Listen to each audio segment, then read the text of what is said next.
नमस्कार साथियों, biography channel पर फिर से आप लोगों को और एक नए वीडियो में स्वागत है। आशा है आप लोग अपने जीवन में खुश होंगे, मस्त होंगे और मजे में भी होंगे।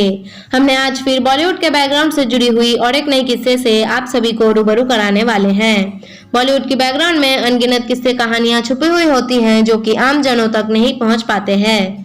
हमारे चैनल पर हम कोशिश करते हैं उन्हीं किस्से कहानियों को आपके सामने लाने की। तो चलिए कहानियों पे चलते हैं, शुरू करते हैं बॉलीवुड के बैकग्राउंड से जुड़ी हुई, छुपी हुई और एक नई किस्से।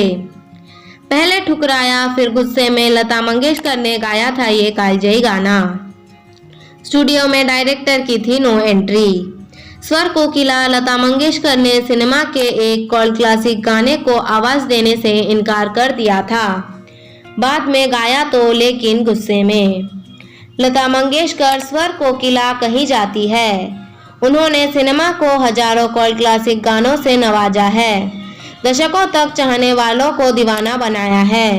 डायरेक्टर प्रोड्यूसर लता मंगेशकर को कास्ट करने के लिए लाइन में लगे रहते थे। लता मंगेशकर भी गायकी के लिए समर्पित थी। उन्होंने बेझिझक गाने गाए और नाम कमाया।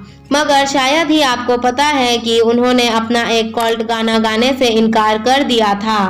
48 साल पहले उन्होंने शिव भक्ति से जुड़ा गीत गाना था, लेकिन उन्होंने पहले इनकार कर दिया था। लता मंगेशकर के सुपरहिट गाने की कहानी। यह गीत है राज कपूर की फिल्म सत्यम शिवम सुंदरम का टाइटल ट्रैक सत्यम शिवम सुंदरम।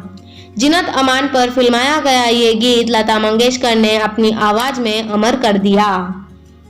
करीब 5 दशक के बाद भी यह गाना लोगों की जुबान पर रहता है। इस गाने को गवाने के लिए राज कपूर को लता मंगेशकर को मनाना पड़ा था।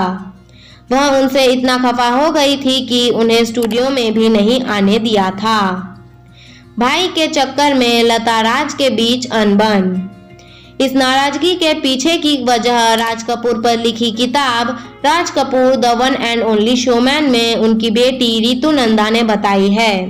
ई टाइम्स के मुताबिक रितु नंदा ने किताब में बताया था कि राज कपूर ने सत्यम शिवम सुंदरम में म्यूजिक डायरेक्टर के तौर पर पहले लता मंगेशकर के भाई हृदयनाथ मंगेशकर को लेने वाले थे। उन्होंने ही सिंगर से गुजारिश की थी कि वह हृदयनाथ को मनाए। गाना गाने से किया था इनकार। राज कपूर के कहने पर हृदयनाथ राजी हो गए, मगर जब लता मंगेशकर काम से यूएस गई और वापस लौट आई तो पता चला कि राज कपूर ने हृदयनाथ को हटाकर लक्ष्मीकांत प्यारेलाल को फिल्म में शामिल कर लिया है। इस बात से लता बहुत नाराज हुई। उनसे बिना पूछे या बताए राज कपूर ने यह फैसला लिया था। गुस्से में सिंगर ने उनका गाना गाने से ही इनकार कर दिया था। राज कपूर से मांगी थी गानों की रॉयल्टी।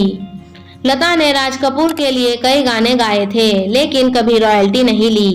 मगर जब भाई को रिप्लेस किया गया तो उन्होंने राज कपूर से गाने की रॉयल्टी मांगना शुरू कर दिया। चीजें बढ़ती गई और लता मानने को तैयार नहीं थी। फिर पंडित नरेंद्र शर्मा की एंट्री हुई, जिन्हें लता अपने पिता की तरह मानती थी।